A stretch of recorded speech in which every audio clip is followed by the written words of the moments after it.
April 29 సాయంత్రం 4:30 సమయం Hyderabad B N Reddy నగర్లోని పెట్రోల్ బంక్లో అలజడి రేగింది. మీర్పేట్ అల్మాజ్గూడకు చెందిన శ్రీనివాస్ రెడ్డి, ఫెరోజ్లు పెట్రోల్ బంక్లో ఉండగా 8 మంది దుండగులు హఠాత్తుగా దాడి చేశారు. వాళ్ళిద్దరిని తీవ్రంగా కొట్టారు, రాళ్ల దాడి కూడా చేశారు. ఈ గొడవ చాలాసేపు జరిగింది. జనం కూడా గుమిగూడారు. శ్రీనివాస్ రెడ్డి, ఫెరోజ్లను వెంబడించి ఇష్టం వచ్చినట్లు కొట్టారు దుండగులు. వాళ్ళ బారి నుంచి తప్పించుకొని బయటపడ్డ బాధితులు వనస్థలిపురం పోలీస్ స్టేషన్లో ఫిర్యాదు చేశారు.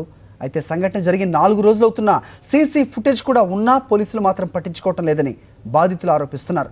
తమకు ప్రాణ భయం ఉందని చెప్తున్నా పట్టించుకోవటం లేదని వాపోతున్నారు.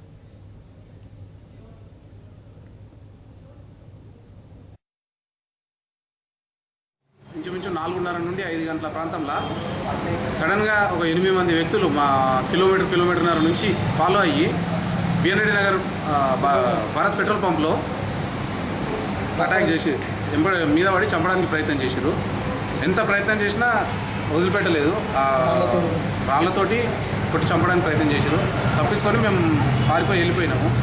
ఈ విషయాన్ని వనస్థలిపురం పిఎస్లో కంప్లైంట్ ఇచ్చినాము. శుక్రవారం రోజు కంప్లైంట్ ఇస్తే ఇంతవరకు ఎలాంటి రెస్పాన్స్ లేదు. మేము ఆల్రెడీ ఇంతకుముందు వాళ్ళు రిటర్న్గా మా మీదనే మేమే వాళ్ళని కొట్టామని చెప్పేసి మా మీద రిటర్న్ కంప్లైంట్లు ఇవ్వడానికి ప్రయత్నం చేస్తాం. ఫుటేజ్లో కూడా క్లియర్గా కనిపిస్తున్నది నన్ను ఎంత ఘోరంగా కొట్టిరు అనేది. దాన్ని చూసినాక కూడా పట్టించుకోవడం లేదు.